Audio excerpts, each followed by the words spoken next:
Good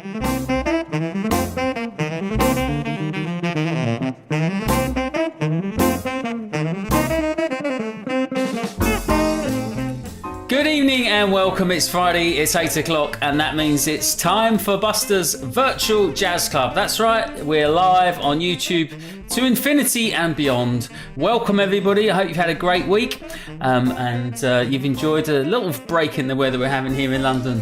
So, I have to say a big thank you, of course, to all my regular Patreon subscribers and everyone who makes a donation via PayPal and Visa. And thanks for all your lovely messages. It's very kind of you. It's very easy to make a donation. Please just visit the website on the link below, Virtual Jazz Club there. And there's lots of ways you can do it. On that page, you can also watch all of my past shows. That's right, we're on to show number 41 tonight. And you can see who my upcoming guests will be. I've got booked up right through to the end of next month. So the next few shows are all booked up. So you can see who's coming up there. And please do also click the subscribe button on the YouTube page below, which I think is there, and give us a thumbs up as well if you enjoy the show, as that will really help me out. So on to tonight's show. My guest this evening is an in-demand saxophonist on the UK and European jazz scene who has worked with many of the top figures in jazz. He was awarded the BBC Jazz Award for Best Instrumentalist in 2007, and he leads several of his own award-winning ensembles, including the Julian Siegel Quartet, the Julian Siegel Trio with American jazz stars Joey Barron and Greg Cohen, and in recent years he's been writing for his own large ensemble, the Julian Siegel Jazz Orchestra, which releases its debut album today, which we'll be hearing a track from later. He's also co-leader of the award-winning group Partisans, who have released 6 albums and toured extensively. In addition to his own projects, he's much in demand as a guest artist and has worked with many other large ensembles, including the NDR Big Band, Kenny Wheeler's Big Band, Andrew Hill's Anglo-American Big Band, Hermeto Pascal's UK Big Band, Mike Gibbs' 70th birthday tour alongside Bill Frisell, Steve Swallow and Adam Nussbaum, Steve Gray, Django Bates' The Life at Precipice, Jazz Jamaica, Stan Saltzman's Big Band, John Dankworth's Generation Big Band, the Colin Towns Mask Orchestra, Alan Ganley Big Band, Hans Coller's New Memories Band with Steve Lacey, the BBC Big Band, Jason Yard, Nicky Isles Big Band, and Hal Werner's Armour Chord with Carla Bley.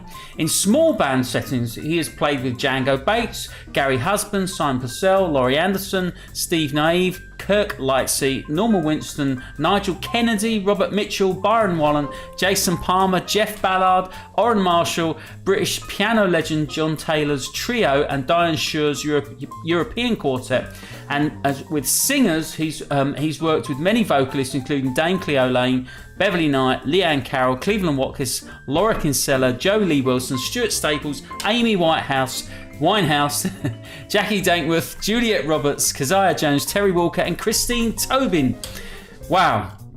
And I'm very pleased to say he is here with us now, live on YouTube. Ladies and gentlemen, please welcome the very wonderful Mr. Julian Siegel. Hello, mate. How are you doing? Hey, Buster. How are you doing? Great.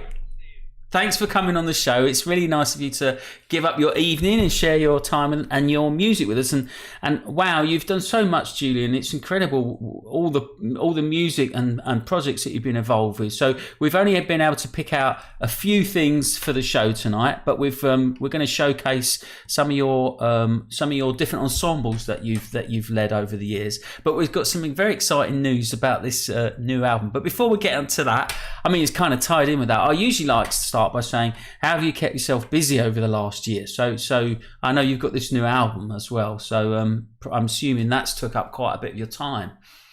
Yeah, it did. Firstly, thank you for the lovely introduction.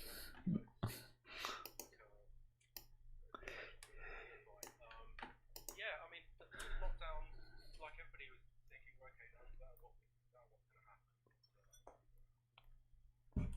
I had really no idea what was this big band.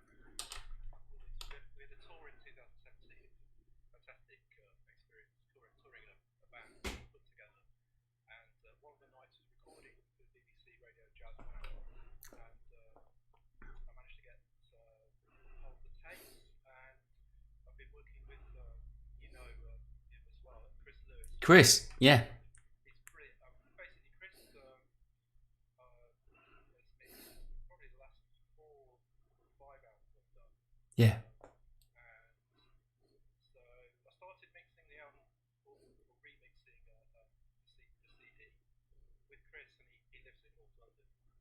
Suffolk Park actually.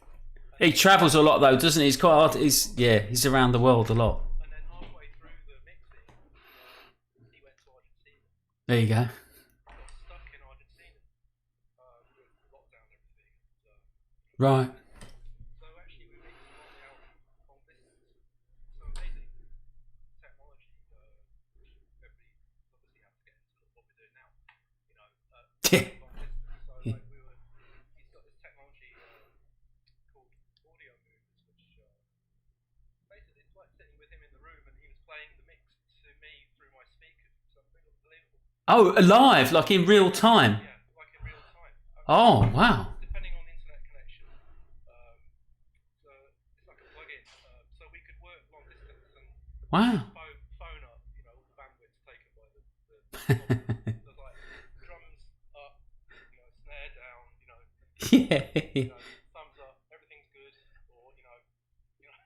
Because if you were doing it traditionally, he would make a mix, then send it to you, then you listen to it, you go, oh, I like that, I'll turn this up and down, then you send it back, and then it's like so much backwards and forwards, isn't it? But with doing that, it's amazing, yeah. It was amazing. The only slight thing is the time. Yeah. I mean, being a musician, we like to go out to work, you know, go out. I've always, even though we could have done it remote, Yeah. to go around the place and sit and experience the mix together. So actually, it's amazing that we can do that. You know, we've had to get very creative. So yeah, I mean, I spent the time mixing this album and with Chris, really taking time, basically learning how to mix a big band. I mean, that's no mean feat as well, is it? Because there's a lot of instruments to balance, and you know, you can't just turn everything up, can you? Because it just gets lost. It's the dark arts, really, mixing, isn't it? I always find it, you know, I can't even go there, you know. Chris, as we know, has got great ear. He was a sound engineer at Ronnie's. Yeah. So he knows what music should sound like, which is great. Turn up the mix is great already. And yeah, just a great experience having worked with him in this way. So we could really take our time and put it together, you know, with the score and everything. Yeah, I'm really happy that it's. I mean, it's all thing to do in a lockdown. That's probably a good thing to choose. It's quite lots of work, but labour of love, you know. So the album. So was this originally a commission that you had to write some music? So some of the music is from that period, and then you wrote some new music for the whole album. How did that come together? So what's been happening? You know, like you said, I've been lucky to play lots of really nice big bands, and sitting there trying to play the tenor part really good, just trying to do my bit, you know, and then start thinking, well, I'd love to have a go at this, try and do some arranging myself, and started asking lots of questions and studying scores, and actually for a long time I was kind of daunted by the actual thing of doing it. I never study arranging, and then I just realised that I just need to crack on and do it. You know, I was speaking to some great composers, like Gibbs told me that I was asked him about writing, thinking it's this great big method. You know, he just I get up in the morning and have a cup of tea and start work. So that thing of just doing it, of course, like kind of. But yes, I got a commission. So that was there was probably nothing major going to happen unless I had a deadline to do it. Yeah, of course, yeah. So I've been gathering music charts over the years. I did one on the records called Missing Link, which is actually an old Partisan tune. Right. It was written for the Birmingham Conservatoire back in the early 2000s. That's the first one. I had it. That one for a long time. So that was originally a big band chart written for. Originally, but it was actually in my head as a big band piece of music, but then it was taken down to small band. So actually, I sort of put it back to big band, like the original thing. Yeah. Then I had another commission for now doesn't exist, a band called the Voice of the North Orchestra, which was some great guys up in Northeast. That was a gig at the stage with John Warren directing. Right. And that was another deadline, so I wrote half a set for that. Right.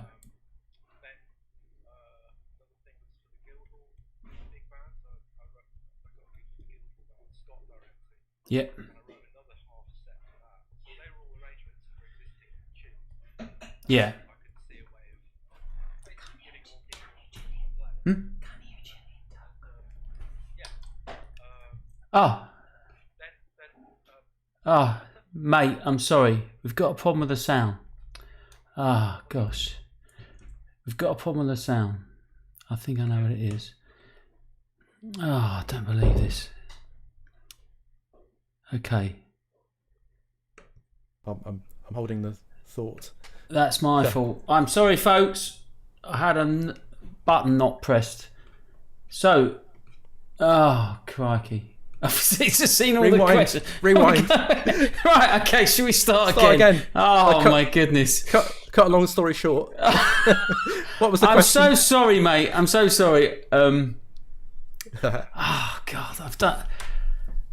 So, I'd not pressed a button that I should have pressed. That's entirely my fault. I'm sorry, folks. So, Shall I come in again? I'm presuming nobody got any of that. It was all going so well. It was all going so good, mate. So, we were talking about your new album and you mixing it, and you basically spent the lockdown mixing your new album, this new piece. So the new album's launched today. It's a brand new album out today, and you've been working with Chris Lewis. So just if you wouldn't mind again, mate. So I'm so sorry about that. We're okay now. Yeah, everybody's in there. I didn't have the chat box open as well. Something was blocking it, so I didn't see all those messages. Oh. Gremlins. Yeah. I was only saying to you before, like, I used to get a bit nervous and mess all this up, and now I'm sort of a bit more slicker with it, and I completely screw it up. So start again, says Peter Gore. So well, okay. Well, thank you for Joe for coming and letting me know about that. So, Julian, welcome to the show. Running the window. Thanks for joining us. What have you been up to for the last year? So yeah. Do you want to just recap a little bit about the big band and how this work come about and the mixing that you were doing with Chris, because it's really amazing. You were saying about you were doing this remote mixing live across the internet. Yeah, I mean most of the work had been done.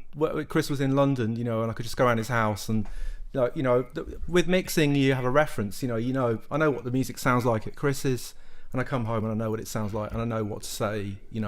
But then, so we did a lot of work like that, and then Chris went to Argentina, and he got stuck over there. In lockdown, he couldn't fly back. So everybody has had to get really creative in this situation, and we mixed a lot of the records towards the end, the mastering stage, via.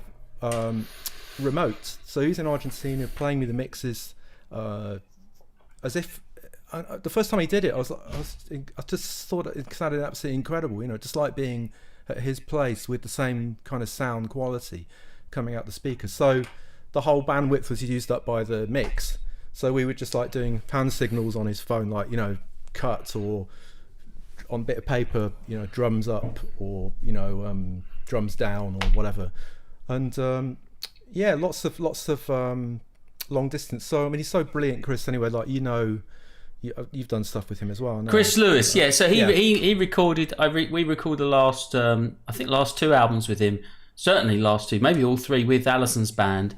And we worked with. I worked with him we went into the studio with Chris, and he's mixed everything. And he's brilliant, yeah. And as you were saying, he worked at Ronnie Scott's for many years. That's right. It's Ronnie's sound engineer. Tours all over the world with bands. The first album I did we can talk about a bit later, but was the trio album with Joey Barron and Greg Cohen. Chris did that as well? Yeah. Oh, okay. He's done the recent Partisans things as well. So basically, so just in case people missed that, so Chris, the sound engineer, was in Argentina, and he had some software that magically worked across the internet, and you're at home in your place, and it's live mixing while you're there. So it's like you're both doing it in real time. This is amazing. I didn't know this sort of thing even existed. Yeah, it's very clever. It was amazing, and The only thing is the time difference. So it's 3 hours. Yeah. So there was quite a lot of late night, loud big band listening sessions. But my neighbours are lovely. So you know. Perhaps I should get him on this. Yeah, I'll call him. So Chris, come and help me. I keep pressing the wrong buttons. Oh God, sorry, mate. Sorry about that. No, it's great. So then we were talking about the writing. So originally there was a commission, and you were talking about how that you got, because people may or may not know, writing a whole album of big band music, I mean, that's a lot of notes, that's a lot of work. So like, this is some of the material has come from things that you had before. So you had this commission and you toured the band, you had a live recording from BBC, which That's was right, yeah. the tapes, That's and right. then Chris mixed some of that to create the album. But Yeah. was there a session as well that to complement that for this album, or is it all from that one session? It's from live, yeah. It's from Yeah. the live. I managed to get the tapes from BBC, and I mean, a few big band albums have happened like that in the past, you know. Yeah. So yeah, we got to work, you know. I mean, the BBC recording was great, you know, but you know, they're amazing, those engineers, but you know. But it's quite different when you put an album on, put it for an Yeah. album, because people listen differently, don't they, when they've got an album and you've got vinyl as well, right, for this? That's right. So Whirlwind have put it out, and Michael Janish, who runs Whirlwind Recordings, has got a great guy in New York called Tyler McDermott, and he's mastered the vinyl. Which is another whole process, isn't it? Because it's like different settings and everything. I mean, it's the dark arts to me, but quite clearly. But the people don't quite appreciate sometimes the work that goes into these things. You know, the mastering, the mixing, and then you've got the different formats and everything that goes on. So so this all come from a live recording, and the album's released today. It's today. So it's like out with today, and here it is. Here, yes, let's show it. At the moment, the ones I know about, there are some in the shops, but here it is, ladies and gentlemen.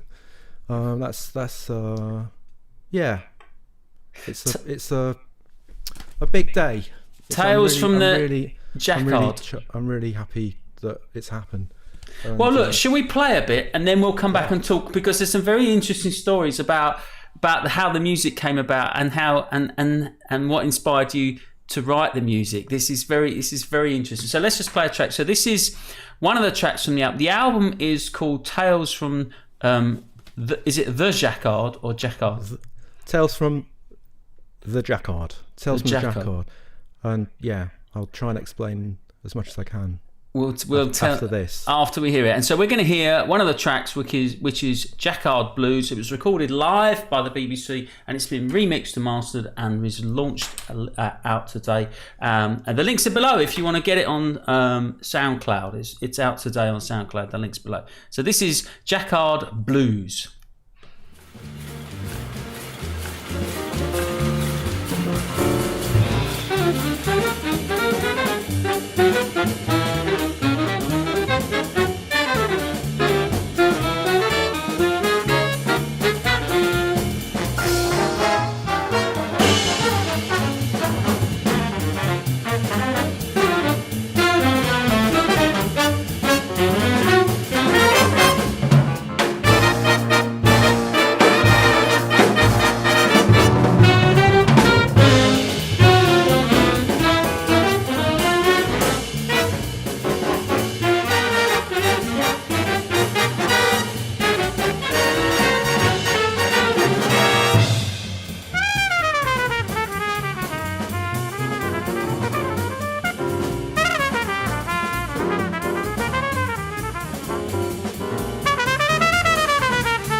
Yeah, swinging, fantastic. Yeah, I love that little vamp there, like with it sounded like the machines knitting away. So yeah, congratulations, mate. Fantastic album. Thank you very much. And thanks for bringing it along on your launch day. That's really sweet. We're going to play another track at the end on the play out, but you must tell us a little bit about the story behind this, because I think this is really interesting how you created this music and what the inspiration for it was, and what indeed the Jacquard is all about. Jacquard.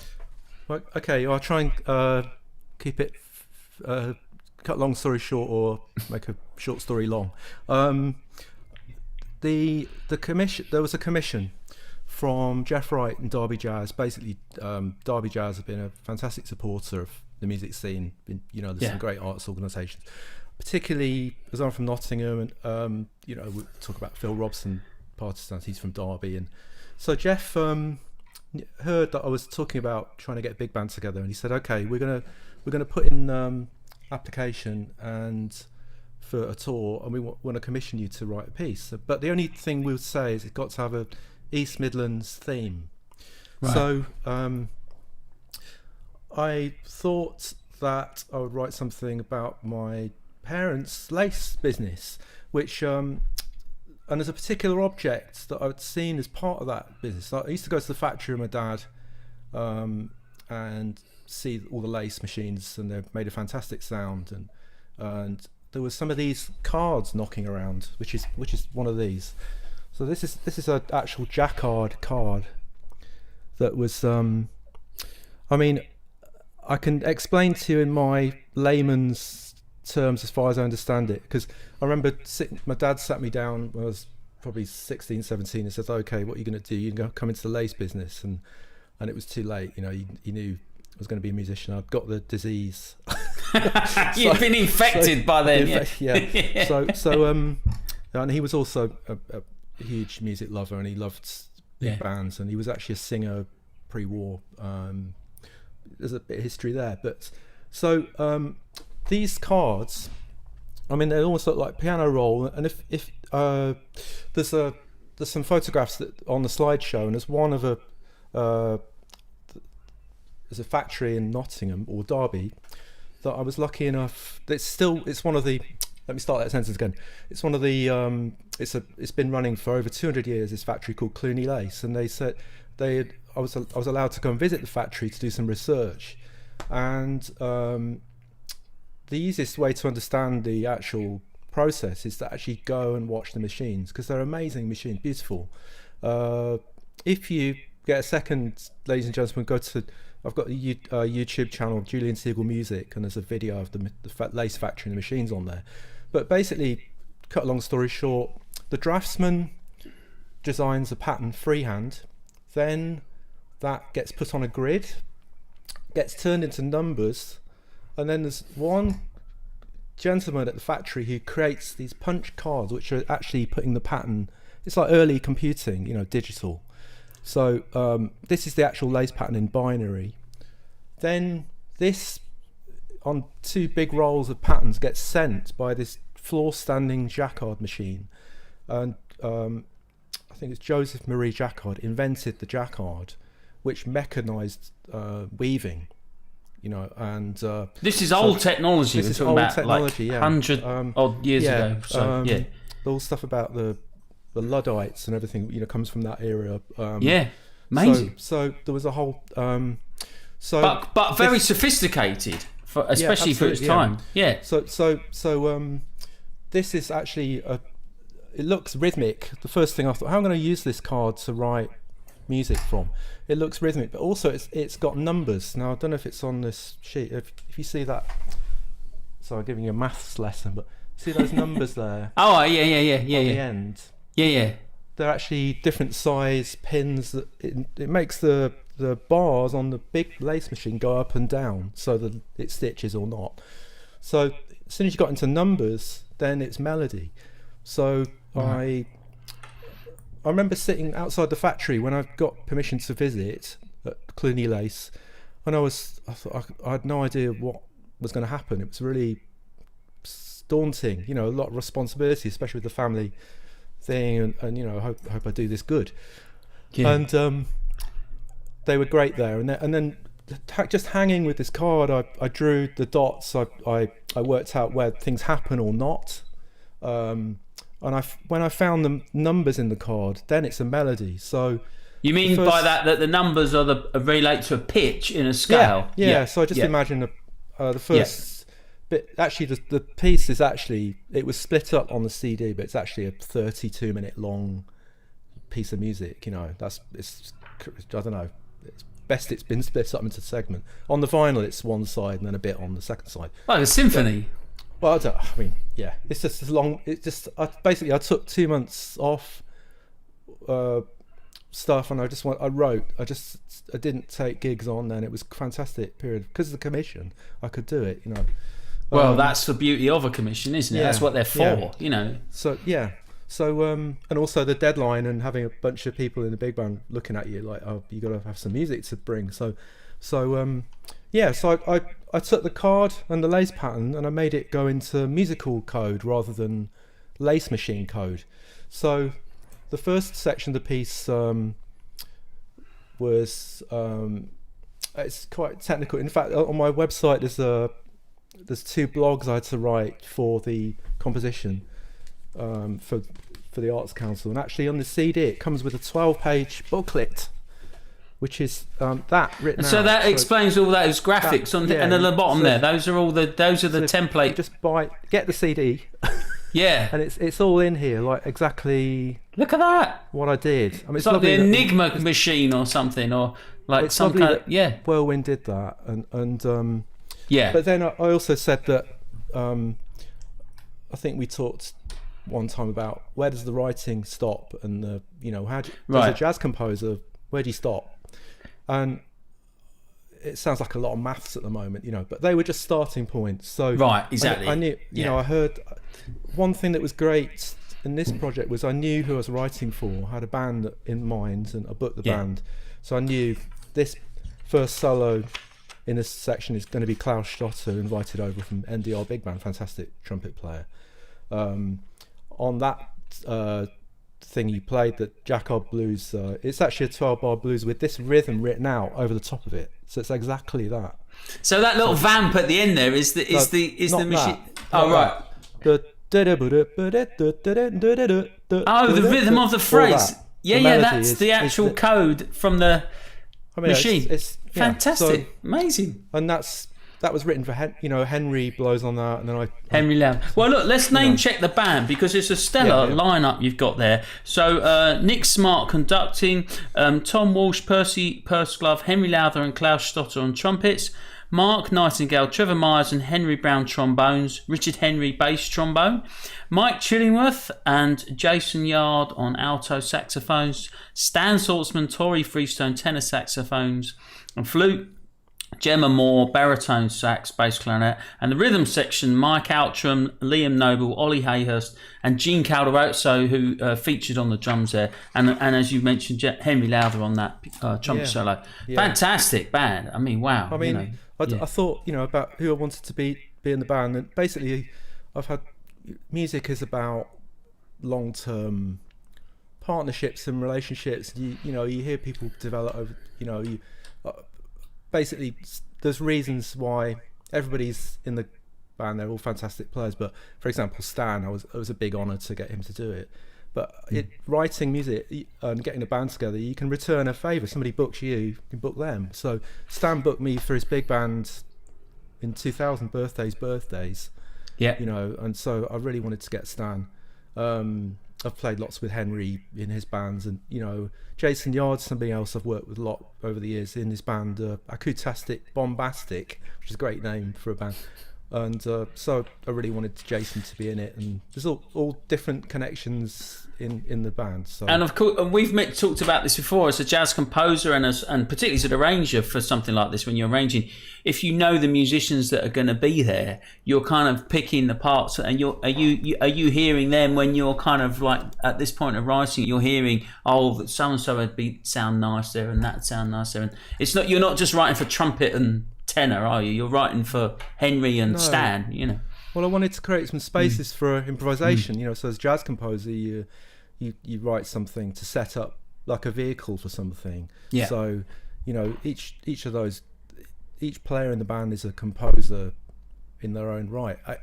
In the moment, they're composing in the moment, so yes all this stuff about the Jacquard and everything was a starting point, and then yes that now you got it, and then we can come back to it. Open forms, and it's great. It works some really guesswork, well. Yeah, no, it's fantastic. I think it's a great idea, and to have all that kind of depth of history and sort of story underneath the music as well is wonderful. But ultimately, the craft of what you're writing and composing and arranging, you've got to then turn that into, something that works for a contemporary big band and with all those great musicians. And I think it's incredible what you've done there, Julian. It's a wonderful album. So look, we'll play a bit more we'll play out on another track of that. So. If we can just perhaps now go back a little bit, and now you just mentioned about long-term musical partnerships, and I know you've got a few, but one in particular is we should mention is Phil Robson, who you co-led Partisans with. So that's an incredible band, 6 albums, Thad Kelly on bass, Gene Calderazzo on drums, and there's some of my favourite albums certainly on there, and the way you guys play together is incredible. So, do you want to just tell us, so you've mentioned a bit about your father having the lace factory, and he enjoyed big bands. So I'm presuming you had a big record collection at home.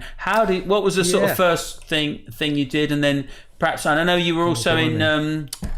You were in Niger, weren't you, together at the same time with Phil? I think that's where you met right. Phil, is that right? Yeah. And Liam at the same time? Yeah, that's right, yeah. Grew up in Nottingham. All my I've got a brother and 2 sisters, and they all played music. We all played the piano and various things. And like I said, I was the only one mad enough to stick with it, and do it. But there was I was very lucky because there was a house of music, like that week. Mum and dad would work in the week, and then the week on Saturdays it was big band music, tenor players like Ben Webster, Eddie Lockjaw Davis, lots of singers, Sarah Vaughan, fantastic, and Basie. My dad was a member of the Count Basie Society, he loved Basie and Ellington. So I've inherited his record collection. I haven't even begun to listen to all of it, but amazing. But so Saturday night the records are on. You're all enjoying the time, and Saturday, and then Sunday was classical music or jazz and more classical music. So we'd get taken to concerts. It was really lovely. Great concerts in Nottingham. I remember seeing Oscar Peterson a few times and Modern Jazz Quartet, and wow. We came to London to see. It would never get away with this. It was called the Silk Cut Jazz Festival. Cigarettes, and it was Peggy Lee and Georges Duvivier and Louis Belson and all that. So it was great. Amazing. Always around music. And then I went to study. I didn't study jazz because at the time I don't know. I'd loved it, but I did a music degree. I was playing classical clarinet and saxophone and bit of conducting. Where did you study? Was at University of East Anglia in Norwich. It was great. Right. It was great scene up there. And then up there on my year was Kate Williams, piano player. Yeah. So she's one of my oldest friends, Kate. And Pete Whitaker, Hammond organ player, he was piano player and a viola player then, actually. Did he? I didn't know he played piano. Yeah, he kept that quiet probably. Yeah. And guitar, played great guitar. So we played jazz as a sort of, other than the music we were studying. And then we got in on the local scene. I was playing bass. It's propping up the wall here. I was playing bass then and doing gigs with Kate in various restaurants and stuff. Then we met some 2 fantastic musicians who came. There was one, a brilliant vibraphone player and piano player called Mike Capocci, who was a real fountain of knowledge. Like, he was into Bill Evans, Herbie, Victor Feldman, knew loads of tunes. You go and play with him and it was a roast up, he'd throw loads of harmony at God, I don't know. And then there was another guy, Mike Harris, who was a bass player, and we used to go to workshops. He was larger than life character, he was lovely. Kate and I would go and he'd sit there and, yeah man, you could do this, and he'd write these pages and pages of harmony out in green felt tip, and by the end of 2 hours, it like, you know, our heads were exploding. But he basically, you know, talked about 251s, and so we got a great training. And then I ran a band for 4 years, and in fact, in pubs, you know, doing pubs, and in my early quintet was Brad Mason, who's living in New York now, and Elliot Mason sat in, and he was 11, playing anthropology, like sort of demon. And Elliot's in the Lincoln Center Orchestra now. Yeah, trombonist. So there was a great scene. Actually, there's quite a few musicians have come out of the Norwich scene. Freddie Gavita, Kit. Kit, of course. Yeah. Lots of people, because it was actually gigs over there. There was gigs you could work, you know. So then I came down to London. Started coming down to London, and I sat in with Nigel, and then got some gigs with Nigel. And in Nigel, I met Phil. Yeah, and Liam at the same time, and those two people have been really, you know, although Partisans isn't playing now, we stopped gigging so much. We did a Never Say Never tour in 2019, but you know, I'm sure there'll be something with Phil in the future. I mean, you know, he's fantastic.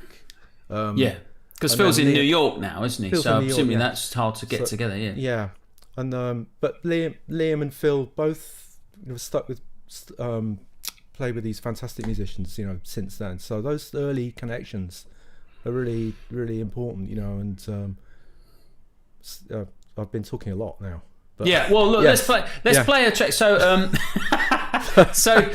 shut me up. Partisans is the band we're going to play now, which has been a very big part of what you've done, and this is co-led with Phil Robson on guitar, and it's Thad Kelly on the bass, and Gene Cap. So Gene, I mean, we could spend 2 hours talking about Gene, I'm sure, and he's another one who's quite core to a lot of your projects and work a lot as well, isn't he? So, well, let's listen to a bit, and you've selected a track here, and this is from a 2014 album, Swamp, and it's called Flip the Sneck, which I think I know what that's means. Is that the thing on the front door where you... Yeah. Is that the thing? The little latch? This is a northern saying, isn't it? Is it? Although Nottingham and Derby isn't northern, the East Midlands, mate. But actually, I want to dedicate this track to a very good friend of ours who passed away November last year, Brian Pearce, who was a promoter at Nottingham. He was great. Brian. Yes, Brian, of course, yes. Brian was lovely. And he said, dear Brian, lads, make sure you flip the snack on the way out. That's it. So this is for Brian. Wonderful. He was an absolute sweetheart. He was. Let's play this then, and we'll come back off the back of this. Flip the snack.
Wonderful. Yes, that's Partisans in full flight there, featuring my guest Julian Siegel on the saxophone, Phil Robson on the guitar, Thad Kelly on the bass, electric bass, and Gene Calderat's on the drums.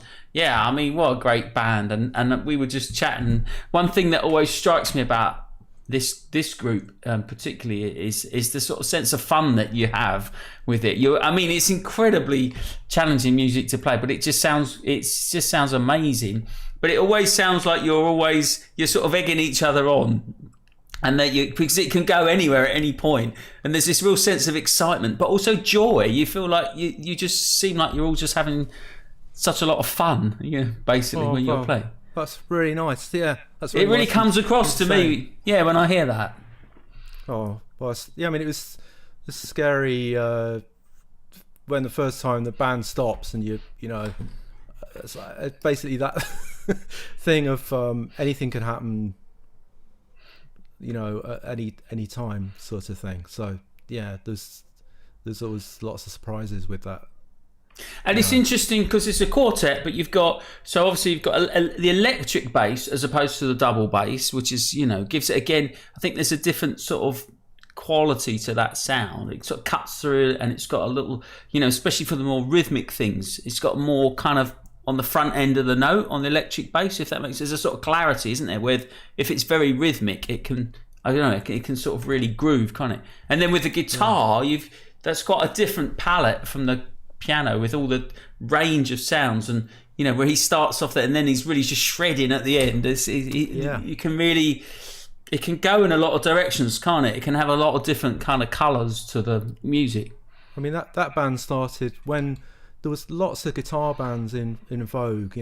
Somebody in a review once said the Schofield band with Lovano. Not that we're anywhere near that level, but but there was certainly influences, and Frizzell was putting out lots of records at the time, plus Hendrix and lots of different influences that Phil. One of the records that Phil and I loved was Sonny Rollins' The Bridge, which is a whole different thing, but Jim Hall and Sonny, Yeah. So it was quite a big journey playing with that band. It was fantastic. Coming out the old Vortex, in the mid 90s, that was the sort of the place where all that started. Yeah, you played there a lot, didn't you? And that's yeah. I used to live around the corner. In fact, the bass, when I was playing bass, I quit in 2001. I sort of made a decision, but I used to walk around the club with my bass. In fact, I did a gig with Stan Saltzman there with Steve Brown and Liam. The old Vortex you're talking about. The old Vortex in Stoke Newington, with Dave Mossman, bless him, upstairs. Yeah, it was a great club. Yeah, it was lovely. Such an influential time. Some fantastic. I still remember everybody that's been to that club has got their favourite gig there. I'm sure some fantastic things that we all saw there. But they're still, this experience. And we should say, of course, that they're still going strong, thankfully, at Dalston in the venue. Yeah. Good. And so 6 albums with that band. So there's plenty to check out, folks, and it's really, it really is worth checking out that whole band. We have to move on a little bit now. So we're gonna look at another one of your groups, which is the Quartet, which is a slightly different lineup. So you've got Liam Noble on piano, and Ollie Hayhurst on the double bass, and Gene again on the drums. And so this is your own quartet that, and again, presumably, which you're writing for with those guys in mind. And it's different sound again. And Liam's quite a strong voice, isn't he? In everything he does. So that must be. You find that playing with Liam, does it draw different things out of you in your playing than when you're, for instance, playing with Phil and the Partisans? Absolutely, yeah. In fact, lots of. It's best if you don't talk about the music you play. I'm writing, and then what we play is just unsaid. The music that happens. You experience it together. But I think the important thing is the listening that you've done, maybe together, or the common ground, like forming a band with somebody. You find common ground of harmony or some rhythmic thing. So Liam and I have got certain things that we both love, and like Phil and I had, still have. So it comes out, and all the different gigs we've done over the years and different combinations as well with different people. So to have a band that you can put all that into is really nice, lovely experience to have something to write for with those great players. How long's that quartet been in that form around? It's been a few years now, hasn't it? This particular lineup, it's been since about 2009. I'd actually did a solo album called Close Up in I think it was 2002. We're talking so many years ago now. Blimey, Buster. But that was with Liam, and I always wanted to record with Liam. And on that record was Jeremy Brown on bass and Gary Husband on drums. Right. And that was a fantastic experience. That was done at Ardingly Studios for a label called Mac 2, which is no longer around. But that was a fantastic time. And Gary's also somebody I've played with. I played in his band Drive with the fantastic trumpet player, also passed away way too young, Richard Turner, and Michael Janisch. That was another band. So that was meeting of minds. I love playing with Gary Husband. He's absolutely ridiculous musician. Then a new lineup started with Gene and Ollie and Liam, and that seemed to have a particular thing that was just giving a something else greater than the sum of its parts. I mean, each musician is amazing, but the particular combination, I heard something else that I hadn't heard before. So it's been a pleasure writing for those guys. So we did a record called Urban Theme Park, which is on Basho, which came out in 2011, I think. Right. I'm guessing now. And then Vista was the follow-up to that in 2018. And that's what we're going to hear. Yeah, so that's on Whirlwind. And you picked a track, I Want to Go to Brazil. Don't we all? Nice, wouldn't it? Maybe. I don't suppose we're going to get anywhere right now, but maybe someday. Not just yet, yeah. So this is from the Julian Siegel Quartet, which is, as we've said, features Liam Noble on the piano, Ollie Hayhurst on the double bass, Gene Calderatz on the drums, my guest Julian Siegel on tenor, soprano, and bass clarinet. So, I think that this track, there's a track later on that features the bass clarinet, doesn't it? This one is tenor. This is tenor. Yeah. But the album is, because that is something that you do very well. We're going to play some of that later. So I Want to Go to Brazil.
I hope you're enjoying the show. I just want to take a moment to tell you about a new way that you can help support me do this, and that is through patreon.com. That's right, I've got an account now, so the link's below here, patreon.com Buster Birch, and if you go along to there, you can now make donations by Visa credit card, so you don't have to use PayPal if you don't want to do that. And the advantage of Patreon is that once you do it once, it will automatically deduct on a per show basis. So instead of having to fill in the forms every week, if you want to make a regular donation, then that will just automatically deduct straight to your credit card each per show. And that is hugely helpful to me, because it means I know that I've got a certain amount coming in every time I do a show, and that really helps me plan ahead and keeps the viable sustainability of the show going. There's two levels of sponsorship. There's my silver and gold membership. All of my Patreon supporters will get a big thank you personally from me live on the show, and the gold member sponsors will get an additional Spotify playlist which will be sent to you each week. It's something that I'm putting together. It's personally curated by me and will feature lots more albums by the guest artists each week. So it's a great opportunity to get to know this music much better. If you're really enjoying the show and you like the little tasters that you're hearing, that's a great way to get to know this music even more and enjoy in full comfort the full sound of the full albums. Thanks very much. Back to the show. Oh. And welcome back to the show. That's right, and with my guest this evening, Julian Siegel, the amazing Julian Siegel, with this incredible music. And before we go on, I'm just going to say a quick thank you. I'm just catching up now after all that awful start. I want to say hello to everybody in the chat box. So welcome to John Quinn, Peter Gore's in the house, David Cliff, Simon Thorpe, Steve Clark, David Wright, Jackie Bentley, Quilly Jazz, and Wigster's in. The Wigster, yeah. Good to see everybody. So do keep your comments coming in, and I hope you can all hear everything fine now. So yeah, I mean that's a great. I mean what a band that Quartet is, and the way you guys play together, they play off each other, and yeah, wonderful playing. So that's the latest album, which is VISTA, and then we saw in the little pictures there, we saw the screen, the cover of Urban Theme Park, which is the other one. So again, if you want to get any of these tracks, they're all linked below. Julian's website's below, and some of the albums with. Hey, is this vinyl as well? Yes, mate. Fantastic vinyl. We love it. Well, Yeah. What was it? Someone said to me, the greatest two things about vinyl are it's reassuringly expensive and inconvenient. to have the setup, you know, it's like you have to spend it's the sort of perfect thing, isn't it? Like blokes like to fiddle about with, you know, buying all the latest gear and that, and now it's become incredibly collectible, of course. Great. But the sound is amazing, isn't it? It is totally different. Totally different. I mean, I digress just for a second, but one of the things in lockdown was really good was getting a hold of this. Go on. Oh. Hang on a minute. So this is an album. That one. I can't see it. Take it down a little bit. Oh, there we go. In vinyl. So this is like Is that a new? Is it whole different thing? I mean, Anyway, I think with vinyl as well, you tend to put an album on, don't you? And you sit and you listen to it much more. Is it because who was talking to? I think it was Jeff was talking about this. Jeff Gascoigne. He's saying about it's like the perfect length because it's like 42 minutes or whatever it was. Yeah. And like that's just like the right amount of time, isn't it, to sit and listen to the whole thing in one go. I tend to save things up and put everything out at once. You know, I'm going to try and do a few more regular records. You know, like actually write an album for vinyl. That's an idea. Maybe I'll do that next time. Yeah. But the Jacquard one that's just come out is a double vinyl. Again, it was actually hard to find what to leave off. You know, but yeah.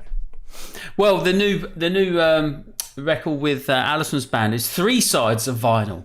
Because it wasn't enough for a double for 4 sides, and then it was worked out easier to have like she didn't want to cut anything, but it was the same amount of cost or so. I can't remember now anyway. Wow. But yeah. Tony Mills is in the house as well. Nice to see you, mate. Hello, welcome. So moving on now. Of course, there's another project of yours, which is this fantastic trio with Joey Barron and Greg Cohen, which is incredible, and we're going to play a track from that album, which is a live recording from the Vortex. But tell us a little bit about how that project came about. Was it a commission involved there? Or? Yeah, I mean, I was really fortunate to play at Cheltenham Jazz Festival for a few years. You know, from like the early 2000s with Phil Partisans. We did a gig with Wayne Krantz, actually, a quintet gig. And then Phil Robson's octet, he had an octet, Byron Wallen's band, septet, Trumpet Kings, that was great. Jason Yard's thing, so I was a sort of regular there. It was really great, playing the festival. And then Tony Dudley Evans, who's the artistic director of the festival at the time, said, "Okay, what would you like to do?" So I always loved saxophone trio. I really wanted to put a saxophone trio together, and it was just a fantastic opportunity to play with Joey. I'd always loved Joey's playing. Greg Cohen is a legend, and the first time I saw Greg play was actually with Ornette's band. Ornette had a band with 2 basses. There was one. I haven't come prepared. I forget the guy's name who was doing the gig at the time, but he was playing arco bass at the top of the instrument, and Greg was doing all the low end, and it was fantastic. Was that the band that did the orchestra thing with the Naked Lunch thing as well? I don't know if Greg was on that, but Greg was in Ornette's band for a few years, and also lots of playing with John Zorn and also Tom Waits. Greg would play with everybody. This tune actually is a memory of that, because the gig was at Cheltenham Jazz Festival. It was in the town hall, and I had like a balcony view. I managed to get in, and it was like a balcony view, and Ornette was playing, and I remember he had a pad. It was like on the music stand, so it was like a folder. He'd turn over the tune, like go, the next one. unbelievable thing he was playing, like from outer space. Next one, turn the page over. It's like Foxtrot next. Yeah. No. But that was the night at the opera. you know, which is the where the title of this tune came from, not the Mars Brothers. No, but or Queen. Yeah, no, not that. So just a little bit about what happened with that band. You know, playing saxophone trio. I had this commission, and I knew I was going to get one rehearsal with the guys, and then Cheltenham Jazz Festival the day after. Okay, so it was the first time with Partisans and my quartet, I'd built music over the compositions over time, playing with the band and developing, you know, trial and error. This was like, okay, you got one rehearsal and then a gig. So and so they flew him over for it. Flew him over. We did rehearsal at Premises. I remember talking to Django Bates at the time, and he told me some very good advice. He said, imagine yourself playing on stage and imagine what you want to be playing. And it was really good advice, because this tune is actually a rhythm changes in B flat with a twists on it. So putting it in your territory, you know, a common language. So, you know, okay, I'm going to write rhythm changes, but it's got my own twists on it, something else. Joey also said to me, you know, let's hear your music. What you got. He wanted to hear the weird things I'd written, or the different things. He's into that. That's one thing. So it's really encouraging, and they were super amazing to play with. The other thing that was really striking was, so we got to the Premises, set up, and Joey actually said to Greg Cohen, said, how about you unplug? You know, I think we've got a really nice thing if you unplug the bass. And so we played acoustic in the rehearsal, and I love that, because you know, you get loads of dynamics and it's great. Then we turned up to the Pizza Express first date. The sound guy comes up. Okay, you're Mike, Julian, you know, this is what you normally use, you know. Joey was like, wait a second, you know, let's try acoustic. So, okay, right, my normal aids, you know, the monitor or whatever I'm going to play with, that's not going to happen, you know. So we that was the whole tour. We did 3 tours. I was telling you, you know, before, but the sound checks were long, but actually there was no microphones involved. So incredible ears listening, like the actual sound that the band made. We didn't rely on a sound engineer to make the sound that we made.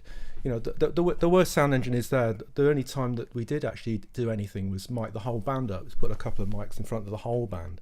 And that was for the whole tour, for all the venues you did it like that? Every venue is different. That's what I was just going to say. Like, I mean, that's quite amazing. Actually, that way of playing affected everything. You know, so actually with the big band, I wanted to do the same thing. So I didn't want, you know, I've done lots of big bands over the years. Sometimes you know, it needs to be loud, cranking out, you know, but other times you've got drums in the monitor, and nobody wants that. You know, let's just set up where we can hear each other. So we set up really close. So it's all coming from this experience playing with those guys, like the license to really do it, you know. And actually, I was too loud. My volume was too loud. So on this recording, this is the first one I did with Chris Lewis, and in a way, the dynamics were really big. You know, he almost engineered it like a classical recording where you've got minimal compression, you know. But so that's. So hang on. So you play this super live quietly. gig, we were playing super quietly. You've got the mics on, but they're for the recording. They're not for the nothing's going for the front of the house. Gig, so it's just picking gig, up. Yeah. Wow. Yeah, we didn't. The only time Greg actually used the bass amp was one. Actually, it was at Turner Sims, which is we couldn't get the blend we had, so he actually had the bass amp on a really high up by his ear. It was really weird, and it was on half. I think it was on like half, a monitor more than anything. So just to put it back to acoustic, you know, the other thing was the way we set up. You know, like Joe was in the middle. The first gig we did, the gig at Cheltenham Jazz Festival, Joey said, "How about we set up?" Because they'd set us back on stage. He said, let's go right forward. So we set up right on the apron, you know, or the whatever it's called at the front. You know, it was really I remember so you coming into Trinity and doing a masterclass with these guys actually at that time, and I came and saw that, and I remember you talking a lot about the sound and how you would play a lot in the sound checks as well. You would have long sound checks, and it was really about getting yourselves tuned into the sound of the room and the sound of the setup and everything. But I hadn't quite clocked how that you weren't using any amplification. I hadn't realised at the time. That's just very interesting. That, moving a bit. I mean, I love playing with acoustic bass. I just like, if you can do it, I love it. It's got a whole thing. I love doing that when yeah. But these are concerts we're talking about as well, because it's not going to work at Ronnie Scott's or somewhere like that where they're all eating and drinking and having a good time, is it? Did you try that? We did actually do. One of the last gigs we did was it was a nice gig. It was QEH, and we did it at the QEH. What, in the foyer or in the hall? No, in the hall. Oh yeah, we did it, and I remember walking in there and it's like, can we? Well, it's quite big, isn't it? Yeah, for acoustic. But like a classical concert. Yeah, it would be the same thing, Yeah, so, I mean, the first thing when you go to a classical concert, your ears tuned to the volume. Yes, exactly. It's here. Yes. Yeah. So I mean, it's another way of doing it. Partisans was not that. And it's got a joyful. Yes. It's got a visceral thing. Yeah, fascinating. Yeah. That's quite brave to do that, isn't it? To just to say, right, we're not going to have any mics, because once you're committed to that for the concert, like that's it, isn't it?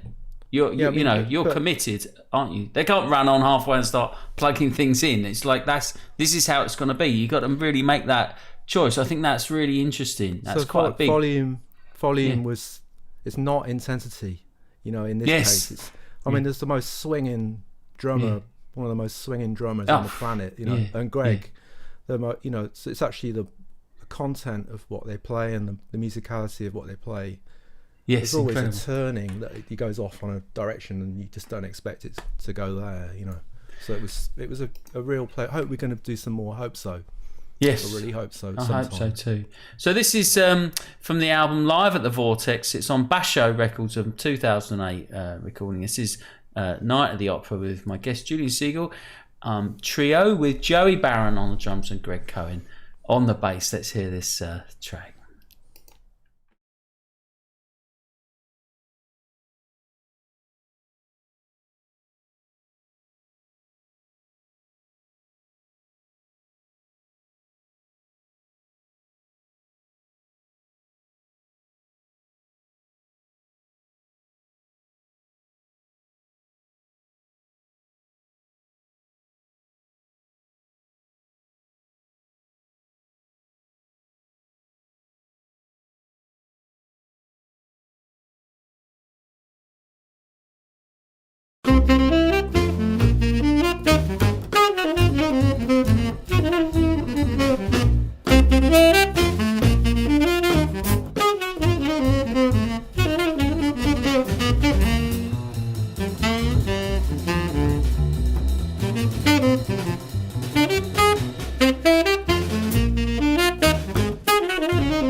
Yes, indeed. Well, amazing playing there. Fantastic. Absolutely swinging. It's whatever's off. But we were just chatting about the intensity of that, like when they drop down in the volume, but he keeps pushing along, doesn't he? That at that very low volume. That's really something else, isn't it? I mean, it was fantastic to play with, And like I said, when we first started playing, the first time we played, I was too loud because my expectancy was like, I've got these great American guys coming over and we're going to do some roaring, Yeah. But it was roaring, but burningly quiet, So actually, it was a dream for a horn player or a singer or playing with that, because you can, if you're not right up against the top of your sound or the pushing, you can relax and make different sounds. It was just really. Yeah, presumably you've got more range of the instrument and colours and things that you can use with you're not at 10 all the time. Yeah. I mean, Partisans did that also, and the Quartet we try and do that.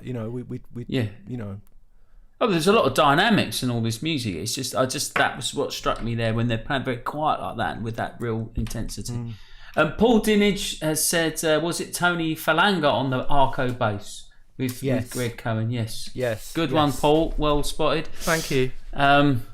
Great, fantastic. Yeah. So time is marching on. We've just got another track to play here before the play out, which is so we were gonna. I mean, you've guessed it as well on so many things. We featured your own projects that you've led with the big band, with Partisans, with the trio, and with the quartet, but of course you've played with so many other musicians as well and featured on so many things, and you've picked a track here from a really lovely album that you did that you featured on with Barry Green and EMILIA Martensson, which is featuring you on the bass clarinet, which I think's I mean everything you do is amazing, but I love the sound of the bass clarinet that you get. It's a really interesting instrument. When you play that, do you feel that you play differently when you pick that thing up, or is it?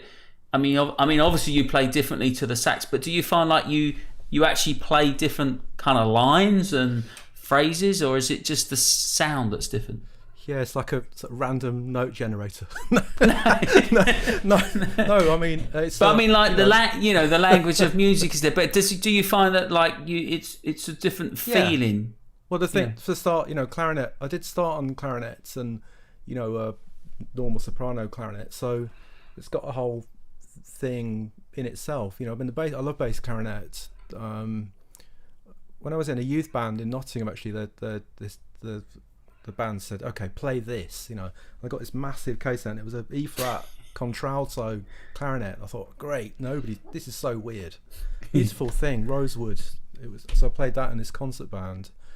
And then I wanted to get bass clarinet, and I managed to get this. It's a Selmer low C. It's got this is sort of partly a double bass substitute, of playing bass lines, right in that range. But it can also go really high. Yes. It's also the thing that people come up to you. So, what's that saxophone you're playing? It's always like conversation piece. What the hell is that? Yeah. But I particularly like playing it with. Great singers with no drums, actually, because you've got all the room underneath the band, and you can sort of do some rummaging around, firing in some bass notes, and just, I mean, I've been very fortunate to be called for various things. Lovely to guest on different people's music and do a variety of things. But I chose this one just because it's. I really like the recording again. This was actually recorded at Porcupine. In southeast London. Yeah, wonderful with Nick. Just a really nice memory. Nick Taylor. That's right. Yeah, and it's just a really nice memory of this session. And I think EMILIA is fantastic. Barry, is fantastic. The whole album is a duo album, so I just played on this one track. They've got a nice piano there as well, haven't they? They the do, Porcupine yeah. Studios. Remember that grand piano? Yeah. Egberto Gismonti Yeah. tune. Is it Palaco? How do you say it? Palaco. Well, Palaccio. Palaccio. Like Pagliacci, which is I think it means clown. I think. Ah. Palaccio. Apologies for my Portuguese. It's better than mine. Well, I don't know.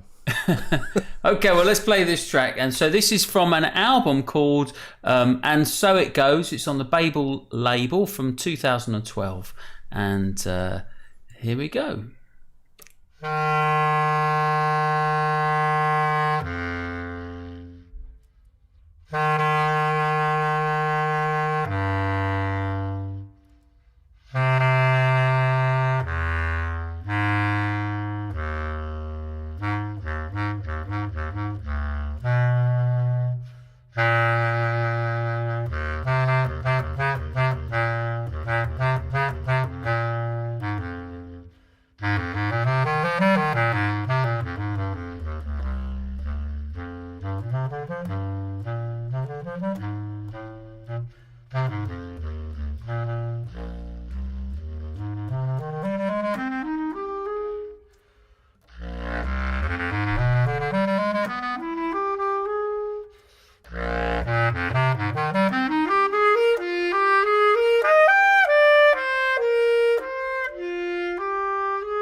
Wonderful, absolutely beautiful. Yeah. That's my guest Julian Siegel on the bass clarinet, with Barry Green on the piano, and EMILIA MARTENSSON singing. And yeah, I think that's really interesting, the combination of those sounds there with the piano and the bass clarinet and the voice, particularly the breathiness of the bass clarinet. And then, like you're saying, the range is really big, isn't it, on that thing? You can go quite low, but it doesn't clash with the piano, it doesn't get in the way. The whole thing kind of works really well together. Well, just playing. I don't think we'd ever played before, actually, or in that combination. I thought we had a rehearsal probably run through, but it's just finding the blend in each. How many places can I support EMILIA, the voice, or playing with the left hand on the piano? It's not a conscious thing, but just trying to find where the sound fits the music, and I like to. It's a wonderful instrument, the bass clarinet, in the right hands, of course. But the tonal possibilities. I'm always trying to find that, whether it's on tenor or any instrument. So how many you can use the sound to move things along, as well as notes and. Yeah, that's a good point. Yeah. So I just really like that recording. It's beautiful. It's a nice moment. Yeah. And that was at Porcupine Studios, as we said. Yeah, lovely, beautiful sound.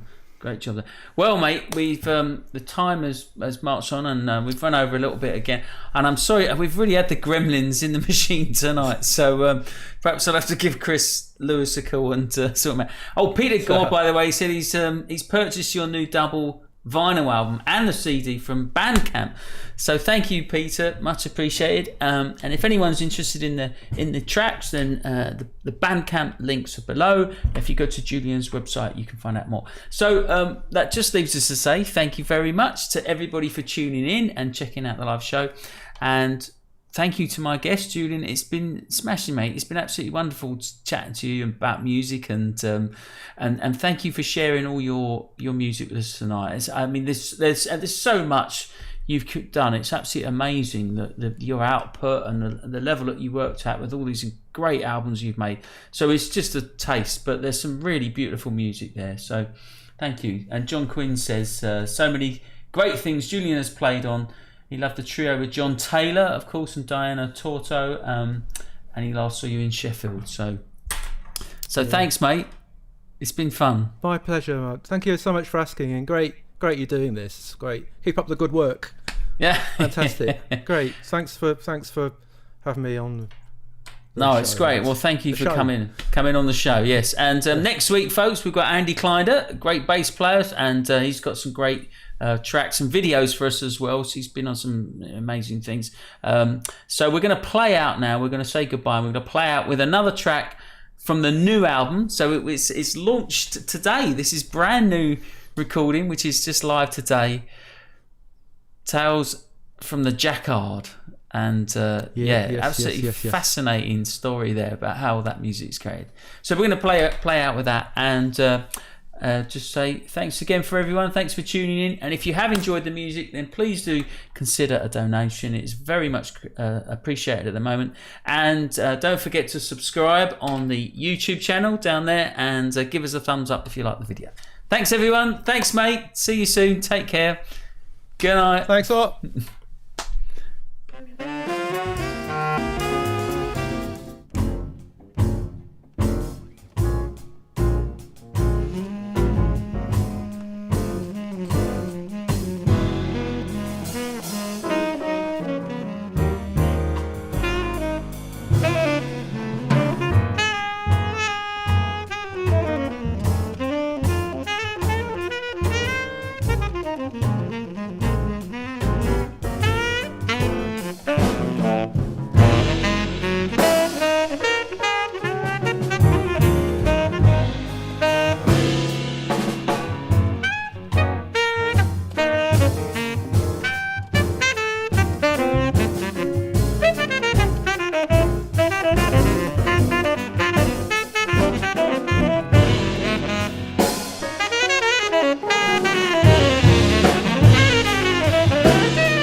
Bye.